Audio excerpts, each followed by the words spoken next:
Une nouvelle semaine du Book Club débute sur France Culture. Je suis très honoré et très heureux de vous y accueillir. Vous pouvez participer et nous rejoindre grâce au Book Club Culture, notre compte sur Instagram donc. Et c'est aussi notre hashtag sur tous les réseaux sociaux, notre mot-clé. Vous êtes toutes et tous les bienvenus. Notre club de lecture se penche ce lundi sur une poétesse américaine du 19e siècle, Emily Dickinson. Balayer le cœur avec soin, mettre l'amour de côté, nous ne nous en servirons plus avant l'éternité. France Culture, Book Club. Nicolas Herbeau. Bonjour Dominique Fortier. Bonjour. Vous êtes écrivaine née à Québec, autrice d'un second roman sur Emily Dickinson, Les Ombres Blanches aux éditions Grasset. Ces vers d'Emily Dickinson qu'on vient d'entendre, on aurait pu ne jamais les connaître, ne jamais les entendre, ne jamais pouvoir les lire, et c'est tout l'objet de votre roman. C'est vrai que l'œuvre d'Emily Dickinson a ceci de particulier, entre autres parce qu'elle a plein de choses uniques, mais que c'est une œuvre qui est née après la mort de son auteur et qui donc doit son existence presque à une sorte de hasard de la vie ou une grâce qui a fait que sa sœur Lavinia, en découvrant après la mort d'Emily les milliers de poèmes que sa sœur avait écrits et qu'elle avait toujours refusé de publier de son vivant, s'est retrouvée face à une décision. Émilie lui avait demandé de détruire ses papiers personnels. Pour ce qui était de sa poésie, c'était moins clair. Et donc, elle s'est dit, est-ce que je respecte les volontés de ma sœur à la lettre et je sacrifie aussi ses poèmes, ou est-ce que j'essaie de les rendre publics? Et tant mieux pour nous, c'est ce qu'elle a choisi de faire. Et ils sont tellement publics qu'ils ont été mis sur scène avec notre deuxième invitée, Lou Doyon, comédienne et chanteuse. Bonjour. Bonjour. Vous avez mis, il y a un peu plus d'un an, Emily Dickinson sur la scène de la Maison de la Poésie, avec une lecture de poèmes, mais aussi donc de ses correspondances que vous lisez en français. C'était un format assez original. Qu'est-ce qui vous a séduit dans cet exercice-là ? Mais c'est vrai qu'il y a, je pense qu'une fois qu'on tombe amoureux ou qu'on tombe tout court sur Emily Dickinson, on est habité par sa présence, par l'étrangeté d'une surprésence et d'un format tellement libre, d'une chose tellement étrange qu'effectivement, le plaisir était tout de suite de prendre une guitare électrique et de se dire qu'on allait le dire, plus que de le chanter d'ailleurs, avec la bizarrerie qu'il n'y a pas forcément de rime, que ça commence au milieu de quelque chose, que ça se termine au milieu d'une autre chose, et que c'est le quotidien tricoté avec de l'éternel ou dans l'autre sens, je ne sais pas, mais il y a quelque chose de tellement merveilleux, et c'est vrai que c'était fantastique d'avoir les lettres parce qu'elle est extrêmement drôle et espiègle et rayonnante, très étonnante pour l'époque, très étonnante pour son milieu, très étonnante en tant que femme à cette époque-là. Et donc de pouvoir mélanger les deux, c'était une manière aussi de donner accès à une infime partie de son génie, sachant que comme Dominique l'a dit si justement, c'est un tel enchaînement de hasard qu'elle soit là avec nous, c'est tellement merveilleux que sa présence soit si grande, qu'on a toujours envie de raconter aussi ce qui se passe autour, ce qui ajoute rien à sa poésie d'ailleurs, parce qu'elle tient toute seule très très bien, mais ça donne une dimension encore plus magique. Et un peu, je fais souvent le lien avec Marcel Proust, l'obsession qu'on a du mystère de quelqu'un qui est resté dans sa chambre finalement. C'est-à-dire qu'on veut tout savoir, alors que très certainement il ne s'est pas passé grand-chose physiquement, dans la tête très certainement plein de choses, et donc on est toujours obsédé par c'est qui Emily Dickinson. Eh ben on va essayer de l'expliquer à nos auditeurs et à nos auditrices. Je vous ai présenté nos deux invités dans le studio de France Culture. Ici on convie aussi donc les auditeurs, lecteurs, membres du club. Direction Limoges pour débuter. On retrouve Aurélie de la librairie Page et Plume qui a lu Les Ombres Blanches, et il y a une question pour vous, Dominique Fortier. Les villes de papier, le précédent roman de Dominique Fortier, était déjà consacré à la figure d'Emily Dickinson. Dans Les Ombres Blanches, la poétesse vient de mourir, et pourtant elle est présente à chaque page, un peu comme un fantôme. Elle est vivante grâce aux femmes qui l'ont aimée et qui ont travaillé à ce que ces mots nous parviennent, quitte pour cela à aller à l'encontre des dernières volontés d'Émilie. Ce qui est admirable dans ce roman, c'est qu'il est loin d'être crépusculaire, comme on pourrait s'y attendre, ce n'est pas un tombeau. C'est une histoire pleine de vie, vibrante, sensuelle, passionnante et réconfortante. Ce livre fait l'effet d'un refuge face à un monde chaotique et tourmenté. Il est traversé par une lumière unique, cette lumière blanche si chère à Emily Dickinson. Comment, Dominique Fortier, avez-vous travaillé cette lumière si particulière ? Et puisque vous êtes avec nous dans le studio, Dominique Fortier, alors comment vous avez travaillé cette lumière blanche si particulière, demande Aurélie. Quelle question! Cette lumière ne m'appartient pas. Je crois que c'est la lumière de Dickinson que je donne à refléter faiblement. Je l'ai fait entre autres en incluant dans ce livre-ci certains de ses poèmes, chose que j'avais pas vraiment fait dans Les Villes de papier, mais comme elle-même, Dickinson, la personne n'était plus là, je me disais que ce qui restait d'elle, c'était ses textes et que donc c'est cette présence-là que j'allais essayer de mettre de l'avant. J'aime beaucoup ce qu'elle dit quand elle dit que c'est pas un livre crépusculaire, parce que c'est vrai que c'est un livre dont la donnée de base est la mort, mais qui évidemment s'arrête pas là. Donc c'est là que commence quelque chose d'autre. Et ce livre-là, c'est un peu un livre d'aube en fait. C'est la naissance de l'œuvre, c'est la manière dont cette œuvre-là va traverser la mort pour nous parvenir au lecteur. Puis c'est ce qu'elle continue de faire à travers les siècles, en fait. Puisqu'on parlait de lumière et de lumière blanche, un mot peut-être sur Les Ombres Blanches, le titre de votre roman. Qu'est-ce que ça signifie ? Les Ombres Blanches, c'est à la fois ces femmes anonymes, en tout cas beaucoup moins connues qu'Emily Dickinson, donc sa sœur Lavinia, sa belle-sœur qui était aussi son amie de cœur, peut-être son amoureuse, Susan, en tout cas qui avait vraiment une place très particulière dans sa vie, une de ses correspondantes privilégiées d'ailleurs. C'est aussi Mabel, la rivale de Susan, puisque c'était elle la maîtresse d'Austen, le frère d'Emily, et la petite fille de Mabel, Millicent, qui a une dizaine d'années à l'époque où j'écris le livre. Et donc, elles sont un peu fantomatiques, elles sont un peu dans l'ombre de Dickinson. Et l'ombre blanche, c'est aussi une manière de parler de la poésie, parce que dans le livre, à un moment, j'aborde les choses qui n'ont pas d'ombre. Et parmi elles, il y a évidemment le feu. Millicent découvre cette merveille, ce miracle un peu étonnant que si on regarde l'ombre d'une allumette sur un mur, on ne peut pas dire si elle est allumée ou éteinte. Et la poésie, pour elle, c'est la même chose. C'est quelque chose qui a pas d'ombre, mais qui est fait d'ombre d'une certaine façon. Moi, il y a une phrase ou quelques phrases de Jean Giono que j'aime beaucoup, qui parle de la création, où il dit, au fond, les hommes ne savent pas ce qu'ils font. Ils pensent construire une maison, mais pour chaque main qui met une pierre dans le mortier, il y a une main qui met une ombre de pierre dans une ombre de mortier, et c'est la maison d'ombre qui compte. Donc c'est un peu ça, les ombres blanches. Lavinia, c'est donc sa sœur, et vous écrivez dans votre roman, Lavinia Dickinson est de la famille de Max Brod, qui a choisi d'ignorer les dernières volontés expresses donc de son ami Kafka, d'Otto Frank, qui lui aussi s'est résolu à rendre public le journal de sa fille morte à Bergen-Belsen.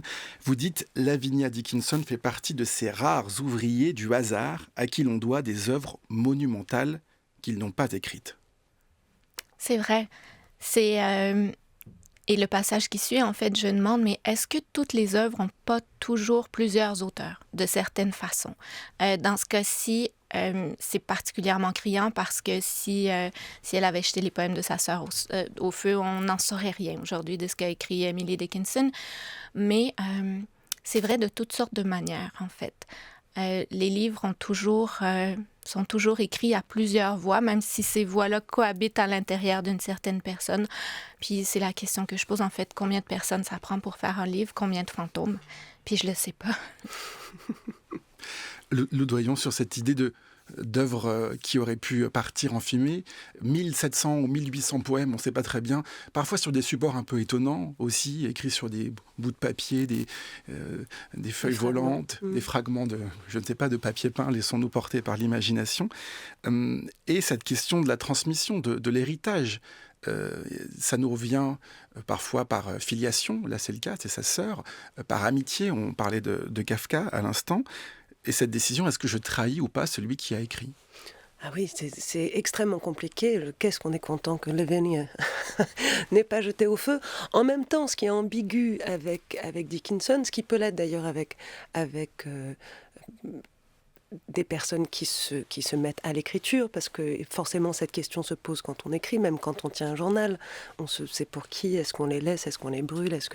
Mais c'est vrai qu'elle, il y a l'ambiguïté qu'elle reach out, qu'elle envoie quand même des courriers à des éditeurs, qui a un désir d'écrire, qui a un désir d'être lu mais de ne pas être publié. Il y a des poèmes sur la renommée, le fait qu'elle n'en veut pas, mais elle y pense quand même parce qu'elle l'a écrit.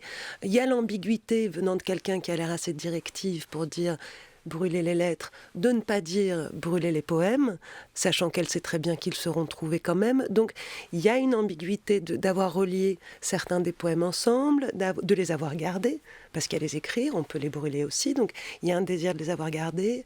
Ça, c'est vrai que c'est très troublant. Après, ce qui est très beau, et ce qui est très beau dans votre livre, c'est effectivement de voir qu'il y a un livre merveilleux d'ailleurs, où ils ont photographié les petits morceaux de papier, et c'est de voir effectivement que c'est au dos de recettes de cuisine, sur des petits morceaux de farine. Alors ça, c'est étonnant de se dire effectivement que donc au milieu d'une recette, au milieu d'un acte quotidien, il y ait d'un coup des fulgurances à écrire, parce que c'est pas forcément assis derrière un petit bureau avec, on voit, c'est au crayon de papier, il y en a qui sont presque indéchiffrables. Ça, c'est très émouvant de se dire qu'il y a un besoin d'écrire qui la traverse tout le temps. On va rentrer dans la vie d'Emily Dickinson, dans son quotidien, qui est l'objet de votre premier livre, Dominique Fortier. Avant cela, j'avais quand même une question. Pourquoi écrire si cela doit rester secret? C'est une question que vous posez dans ce livre, Les Ombres Blanches. Comment est-ce qu'on explique justement, et Lou Doyon en disait un mot il y a un instant, que rien n'ait été publié de son vivant? Il y a quelques poèmes simplement. Comment ça s'explique? C'est la question, en fait, pourquoi écrire si ça doit rester secret? C'est pas tant la question que moi je me pose, mais que se pose Mabel Todd dans mon roman, qui est la personne qui va finir par éditer les poèmes avec un ami proche de Dickinson. Et pour cette personne-là, c'est une question fondamentale parce que Mabel, elle est d'abord à la recherche de la gloire et de la reconnaissance, et pour se sentir exister, elle a besoin de se voir par le regard des autres. Alors que Dickinson, pour moi, mais pas du tout. Émilie, on l'a abordé tout à l'heure, elle a passé les dernières années de... Je l'appelle Émilie, comme si c'était... C'est vrai. Eh oui. On l'appelle tous Émilie depuis qu'on prépare cette émission. Sais, elle n'a pas besoin de nom de famille. Elle a passé les dernières années de sa vie donc enfermée dans sa chambre toute seule, et on n'a pas l'impression que c'est une existence triste ou misérable ou malheureuse ou même privée de quoi que ce soit. On a l'impression que dans cette chambre, il y a absolument tout ce qu'il faut pour vivre. Il n'y a que de l'expansion. Dans son retrait, il n'y a que de l'expansion. Exactement. Au contraire, c'est pas un rétrécissement, mais que c'est une sorte d'explosion. Et donc, elle n'avait pas besoin de ce regard-là, Émilie, elle avait besoin d'écrire. Et ce que vous disiez tout à l'heure en est la preuve. Le fait que quand elle était en train de pétrir le pain ou de désherber son jardin, elle s'interrompait et l'écriture venait la visiter. Lou Doyon, je vous propose d'ouvrir la page que vous voulez lire. Avant ça, je pose une question à Dominique Fortier. On va publier donc ces œuvres et ces poèmes d'Emily Dickinson. On connaissait l'écriture comme thérapie pour le deuil. Là, on a l'impression que cette publication aussi, pour la famille, pour les descendants, pour les amis proches, vont servir un petit peu de thérapie. Vous racontez qu'en prenant pour la première fois le recueil entre les mains, les proches d'Emily Dickinson s'attendaient en quelque sorte à sentir le cœur de la morte. En vain, dites-vous, ces poèmes imprimés ne ramènent pas Émilie à la vie. Bien sûr que non, ils ne retrouvent pas la personne qu'ils ont aimée, mais ils retrouvent autre chose. Ils retrouvent une autre présence. C'est à ça que servent les livres, d'une certaine façon, à combler cette absence-là qui est causée par la mort. Moi, je pense qu'on n'écrirait pas de livres si on ne mourait pas, si on était éternel. De la même façon qu'on n'écrirait pas des lettres. Si on était toujours auprès des gens qu'on aime, on n'aurait pas besoin de ça. Mais que les livres, c'est encore la meilleure manière qu'on a trouvée de parler à nos morts, et puis aussi que les morts nous répondent, ce qui est quand même assez miraculeux. Lou Doyon. Oui, j'ai beaucoup aimé votre livre, et je me permets de lire un bout qui m'a énormément plu, parce que je pense que c'est une question qui taraude, et j'aime bien la manière dont vous l'abordez avec justement toutes ces femmes-là. À quoi mesure-t-on une vie? Comment fait-on pour la peser? Où est la céleste balance dont parlent les saintes écritures? Se compte-t-elle en enfant mis au monde, en livre écrit, publié, en tarte cuisinée, en gâteau réussi, en chaussettes tricotées, en être perdu, retrouvé, sauvé, en pays visité, en territoire exploré, en incendie allumé ou éteint, aux lettres écrites, reçues, jamais envoyées, aux quelques mots gravés sur une stèle, aux souvenirs laissés dans l'esprit des vivants, mais alors, quand ces vivants auront à leur tour rejoint le royaume des morts et que le souvenir du souvenir aura disparu, aux maisons construites, à l'argent gagné, dépensé, distribué, aux biens qu'on a faits, aux services rendus, aux chats accumulés, aux oisillons rescapés, aux assiettes fracassées ou recollées, aux distinctions obtenues, aux médailles épinglées, aux emplois occupés, aux livres lus, prêtés, imaginés, jamais publiés, aux fleurs cultivées, aux arbres plantés, aux fruits cueillis. Et si Lavinia, non contente de brûler les lettres d'Émilie, avait confié aux flammes les poèmes de sa sœur, une vie peut-elle se stérer en poème, comme on compte les pieds dans un alexandrin? Cette lecture m'émeut beaucoup. Merci. Mais c'est une question que ça résonne peut-être parce que c'est une question que je me pose beaucoup, mais c'est vrai qu'on se dit, comment est-ce qu'on mesure une vie? C'est la question que Lavinia se pose en tout cas, parce qu'elle est arrivée à ce mi-temps de sa vie. Elle a la cinquantaine quand Émilie meurt et Lavinia a passé son existence à s'occuper de ceux de sa famille. D'abord sa mère qui était malade et ensuite sa sœur, parce que pour que quelqu'un puisse vivre comme Emily Dickinson, cloîtrée dans sa chambre, il faut que quelqu'un d'autre à côté vive comme Lavinia et la nourrice, s'en occupe. Et là, pour la première fois de sa vie, cette femme-là, à 50 ans passés, a plus personne qui a besoin d'elle. Et donc, elle a besoin de trouver un nouveau sens à sa vie ou de trouver pour la première fois un sens à sa vie. En 2020, Dominique Fortier, vous recevez le prix Renaudot, essai pour Les villes de papier, une vie d'Emily Dickinson, qui est d'ailleurs réédité actuellement au livre de poche. On a intitulé cette émission « Une vie de poésie ». On peut évidemment penser qu'elle a peut-être consacré entièrement sa vie à la poésie, Emily Dickinson, ou d'ailleurs que la poésie lui a permis de vivre. On va peut-être essayer de répondre à cette question, mais on va écouter d'abord notre lectrice-auditrice Christelle qui nous parle de votre premier livre. J'ai découvert Emily Dickinson grâce à Dominique Fortier. Dans Les villes de papier, l'auteur nous livre des informations véritablement précieuses sur la vie d'Emily Dickinson, qui vivait recluse par choix dans sa maison de Amherst qu'elle partageait avec sa sœur Lavinia. Pour moi, ce récit ne se lit pas uniquement comme une biographie, mais plutôt comme la quête d'une femme qui est elle-même auteure, Dominique Fortier donc, et qui cherche à établir les ressorts de la création, et en particulier celle de l'écriture. Avec Les villes de papier, elle nous emmène sur les traces d'une Emily Dickinson habitée par de nombreux fantômes, et elle s'interroge au passage sur ce qui peut construire une personnalité, sur l'importance des lieux dans lesquels on vit. Elle décrit une femme plutôt secrète qui choisit de vivre cloîtrée dans sa chambre, que ce soit parce que le monde ne lui apporte pas ce qu'elle en attend, ou que son monde intérieur lui paraisse suffisant pour vivre. Dominique Fortier a choisi de raconter dans une succession de chapitres très courts, parfois de quelques lignes, mais véritablement intenses, la vie de cette femme habitée par sa poésie. Elle ne lève pas entièrement le voile sur le mystère Emily Dickinson, mais elle en trouve des portes vers une vie où les mots semblent véritablement essentiels. Dominique Fortier, comment est-ce que vous avez imaginé les ressorts de cette création, justement? Qu'est-ce qu'apporte le fait que Emily Dickinson reste chez elle? Alors, pas tout au long de sa vie, au début de sa vie, elle va étudier, elle a une vie sociale très importante, et à un moment donné, ça s'arrête. Elle dit « je reste chez moi dans ma chambre et je ne reçois quasiment personne ». Et on ne sait pas exactement ce qui s'est passé. Il y a beaucoup de gens qui, depuis des années, émettent beaucoup d'hypothèses, certaines farfelues. Et oui, on aime beaucoup ça. Moi, il y a quelqu'un récemment qui m'a écrit très sérieusement. J'ai lu qu'Emily Dickinson était Asperger. Peux-tu confirmer? Bien sûr que non, je ne peux pas confirmer. Et donc, c'est ça. Il y a une certaine école qui voudrait trouver un traumatisme, une source, une cassure. Et moi, je vois pas ça comme ça. J'ai l'impression que simplement, en vieillissant, elle devient de plus en plus elle-même. Et donc, son essence se concentre d'une certaine façon. Elle fait un peu comme nous tous. Elle écarte ce qui n'est pas essentiel, sauf qu'elle le fait d'une manière beaucoup plus spectaculaire. Et donc, elle garde uniquement ce dont elle a besoin, et c'est l'écriture. C'est vraiment, votre lectrice, par contre, touche vraiment à la question fondamentale qui m'intéressait en écrivant Les villes de papier, c'est-à-dire comment ça marche, la création, comment ça fonctionne, la poésie, comment ça se construit, de quoi c'est fait. Et évidemment, j'ai pas de réponse, mais je trouve que c'est des questions qui sont importantes.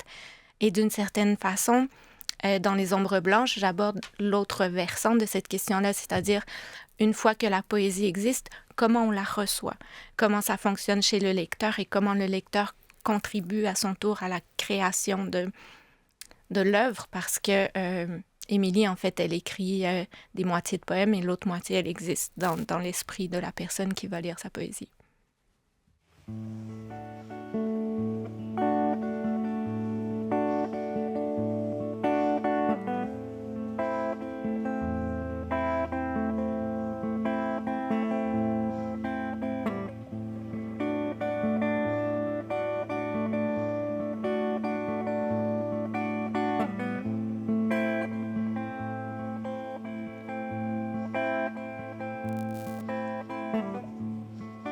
I'm nobody. Who are you? Are you nobody too? Then there's a pair of us. Don't tell. They'd advertise, you know. How dreary to be somebody. How public, like a frog. To tell one's name the livelong June to an admiring bog.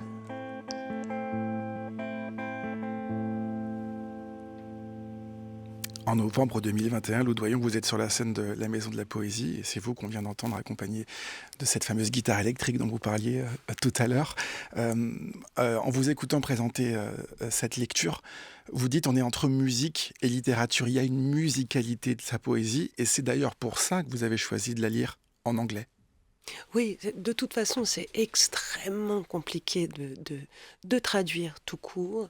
Et alors, traduire de la poésie, ça l'est encore plus parce que le principe poétique est de garder le sens ouvert. Et c'est vrai qu'à partir du moment où on traduit, on prend des décisions des fois terribles d'une certaine manière.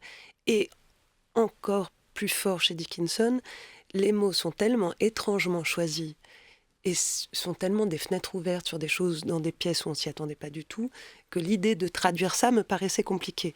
Et je pense aussi, et c'est la raison pour laquelle j'ai toujours été très émue par la musique ou la poésie, parce que c'est plutôt la même chose, et j'aime beaucoup vos citations de Leonard Cohen, qui, voilà, pour moi, est un grand poète, c'est qu'effectivement, il y a quelque chose qu'on comprend dans le son tout court.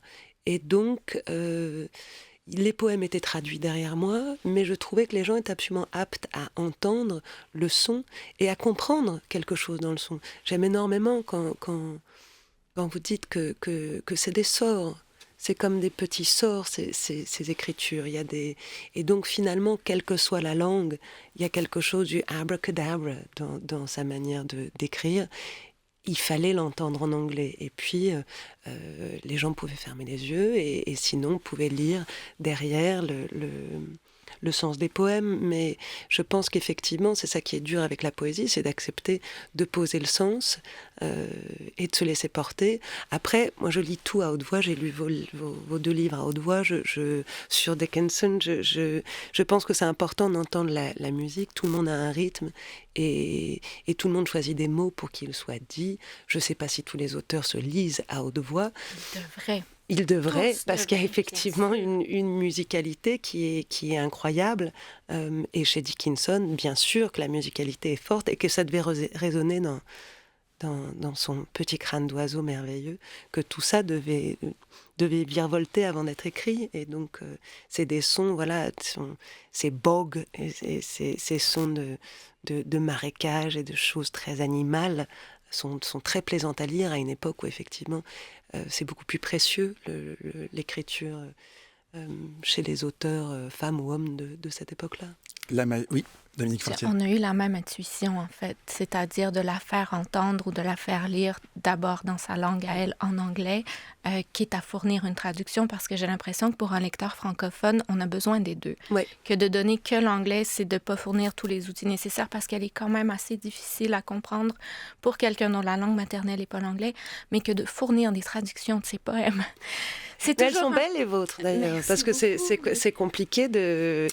Mais ça rend pas le quart du dixième de ce qu'on trouve dans la version anglaise. Et donc, la seule manière de lire Dickinson pour un francophone, moi, je crois, c'est de la lire dans les deux langues. C'est-à-dire d'avoir la version originale, d'avoir une traduction et d'installer sa lecture à soi quelque part entre les deux.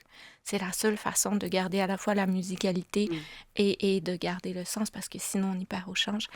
Et ceci dit, en plus, ajouter votre voix et votre guitare, là, ça ajoute la dimension supplémentaire. Mais c'est vrai que ce qui est très troublant avec Dickinson, et d'ailleurs c'est le problème qui s'est posé, et vous en parlez merveilleusement bien dans Les Ombres Blanches, c'est que c'est des partitions de musique ce qu'elle écrit. Il y a des majuscules très étonnantes, il y a des tirets, il y a des temps, et donc il y a une musicalité imposée par elle qui est fantastique. On va écouter une lectrice justement qui va nous raconter ce qu'il y a précisément dans ces pages, sa façon d'écrire, ces signes dont vous venez de parler. C'est Cécile. Pour moi, ce qui caractérise le plus la poésie d'Emily Dickinson, c'est la surimpression de multiples sens dans ses poèmes. En général, ils ont une apparence très épurée, ce qui est sans doute hérité de son éducation religieuse assez stricte. Ils n'ont pas de titre, les vers sont courts et entrecoupés de dashes, donc ces longs tirets anglais. Et derrière ce dénuement apparent, il y a toujours une surimpression de métaphores, plusieurs voix poétiques qui se croisent et se répondent, avec une tendance à animaliser et à personnaliser les concepts, et donc à faire communiquer objet et homme, toujours dans cette idée d'un certain féminisme, mais aussi de rapprocher l'homme de la mort, de l'espoir, de la religion, de la vie. Et donc de faire dialoguer cet abstrait et ce concret, ce qui en général rend ces poèmes extrêmement difficiles à traduire. Alors on le disait, difficile à traduire, donc il faut peut-être se forcer, Dominique Fortier, pour les lire en anglais avec la traduction à côté, ou il faut écouter Lou Doyon. Repousser, c'est ce que j'allais dire. Il faut aller retrouver cet enregistrement. Repousser Lou Doyon sur la scène de la Maison de la Poésie, et c'est d'ailleurs à réécouter, on peut le retrouver si on tape sur internet Lou Doyon, Maison de la Poésie, Emily Dickinson, c'est formidable. Un mot quand même sur comment elle écrivait, avec ses signes, avec le fait que d'ailleurs, au début, quand on confie à Mabel la tâche d'éditer ses poèmes pour la future publication, elle va gommer cette mise en page et cette particularité, cette singularité. Bien sûr, les deux premiers éditeurs et pas que, en fait, il a fallu très longtemps avant qu'on ait accès aux textes tels que Dickinson elle-même les avait écrits, mais ils ont cherché à aplanir, à assagir ce qu'elle avait écrit, à couper ce qui dépassait, ce qui gênait à la lecture, alors qu'on comprend maintenant, je pense que c'est là que réside la poésie. C'est dans tous ces écarts, c'est dans tout ce qui vient nous surprendre, c'est à chaque fois qu'elle s'éloigne de l'usage connu, convenu, de la manière dont on utilise les mots habituellement, parce que la poésie, elle n'utilise pas des mots différents, mais elle les utilise d'une manière différente. Et que donc, en gommant les majuscules qui avaient l'air semées au petit hasard, mais en fait qui chacune ont leur signification, en gommant tous ces tirets qui n'ont pas l'utilité syntaxique qu'on leur confère habituellement, mais qui chacun est important parce que c'est comme des respirations dans le texte, on amputait les poèmes de la moitié, peut-être pas la moitié, mais du quart, mettons, de leur sens et de leur musicalité et de leur rythme, parce que vous avez raison quand vous dites que la poésie, c'est de la musique, c'est d'abord de la musique. Alors jouons peut-être, non ? Demandons à Lou Doyon de jouer encore un peu de musique et un peu de poésie. J'aurais pris ma guitare, mais non, c'est vrai qu'en même temps, je me dis, la vie est bien faite, et quand on voit, ce qui est quand même assez étonnant, que dès les premières publications, c'est un succès monumental aux États-Unis, je me dis finalement, tant mieux qu'ils aient gommé pour que ça touche largement, pour qu'ensuite on puisse réédité, et que là ça touche précisément. Mais je me dis, si ça se trouve, l'objet était tellement unique et étrange que si ça avait été écrit tel quel, il n'y aurait peut-être pas eu ce très étonnant succès qu'il y a dès les premières éditions. Et je me dis que oui, pauvres mortels, ils ne comprenaient pas bien ce qu'ils avaient dans les mains. Et c'est assez beau de... Il y a un poème que j'aime beaucoup, bon, il y en a 50 000, hein, mais en plus, vous en mettez un bout dans votre livre, c'est le « I dwell in possibilities ». I dwell in possibilities, a fairer house than prose, more numerous of windows, superior for doors, of chambers as the cedars, impregnable of eye, and for an everlasting roof, the gambrels of the sky, of visitors, the fairest, for occupation, this, the spreading wide my narrow hands to gather paradise. Ce que ne voient pas les auditeurs et les auditrices de France Culture, c'est que Dominique Fortier connaît presque par cœur tous ces poèmes. Elle les disait, elle les chantait quasiment en même temps que vous. Oui. Mais j'aime beaucoup que vous ayez choisi celui-là parce que c'est vrai qu'on retrouve cette particularité que soulignait aussi votre lectrice. Elles sont fortes, vos lectrices. C'est-à-dire que Dickinson, elle a ce talent de faire cohabiter l'abstrait, le concret, le minuscule et l'immense, le gravissime avec le très léger. Et elle crée des petites collisions comme ça dont jaillit le sens, un peu comme quand on frappe deux pierres ensemble puis qu'il y a une étincelle qui apparaît. Et ce poème-là, je pense, montre bien ça. Ouais. C'est magnifique. Et on imagine, elle qui spread her narrow hands, on imagine des toutes petites dainty hands to gather paradise, rien que ça. Unique et étrange, vous disiez tout à l'heure, Ludoyon, à propos de l'œuvre d'Emily Dickinson. Dans la poésie américaine, elle a, vous l'avez dit aussi, gagné une place très, très importante. Elle n'était pas particulièrement sulfureuse, par exemple, elle ne parlait pas politique dans ses poèmes, mais elle arrivait à garder une forme de... Enfin, en tout cas, à saisir une forme de modernité, quelque chose peut-être qui, aujourd'hui, parle encore plusieurs dizaines d'années après, plusieurs siècles après. Je me demande si elle saisissait la modernité ou si elle ne la précédait pas d'une certaine façon. C'est vrai que sa voix est très, très différente des autres poètes de son époque. Elle fait pas du tout une poésie formatée, elle compte pas les pieds, elle fait pas des rimes régulières, ce que d'ailleurs on va lui reprocher, évidemment. Mais oui, on a l'impression d'entendre quelqu'un qui nous parle à l'oreille, de la même façon que si ces mots-là avaient été écrits aujourd'hui. Et c'est une décision, parce qu'on n'est pas devant une jeune fille qui écrit parce qu'elle n'a aucune idée de comment on écrit. Elle lit les Brownings, elle est drôle, disons qu'elle lit Shakespeare, la Bible et les Brownings, et qu'elle n'a pas besoin d'autre chose. Donc c'est costaud, ce qu'elle lit. Et la rime est présente. Donc la décision de l'enlever, la décision d'être sur des sujets, c'est merveilleux quand elle dit qu'elle n'a pas besoin d'aller à la messe, parce que finalement la messe est dans le jardin, et que dans un lever de soleil, dans un souffle...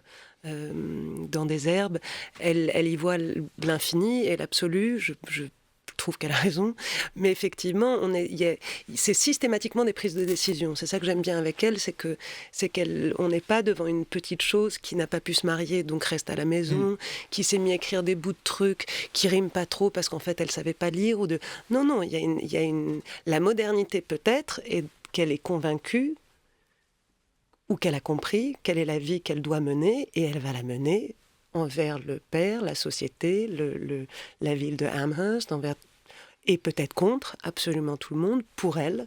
Et cette décision nous parvient intacte aujourd'hui dans sa poésie. Une vie de poésie, Emily Dickinson. C'était cette émission du Book Club sur France Culture. Un très grand merci, Ludoyon, d'avoir accepté de franchir la porte du Book Club de France Culture, d'avoir participé aussi à cette discussion. Et donc, je le redis, pour ceux et celles qui veulent prolonger ce plaisir de vous écouter, on peut réécouter en ligne l'une de vos lectures des poèmes d'Emily. Donc, on va l'appeler ainsi, sur le site de la Maison de la Poésie. Merci à vous, Dominique Fortier. Je rappelle donc la parution de votre roman Les Ombres Blanches chez Grasset et la réédition au livre de poche des Villes de Papier, prix Renaudot Essai 2020. Merci à toutes les deux. Ils sont des merveilles. Merci.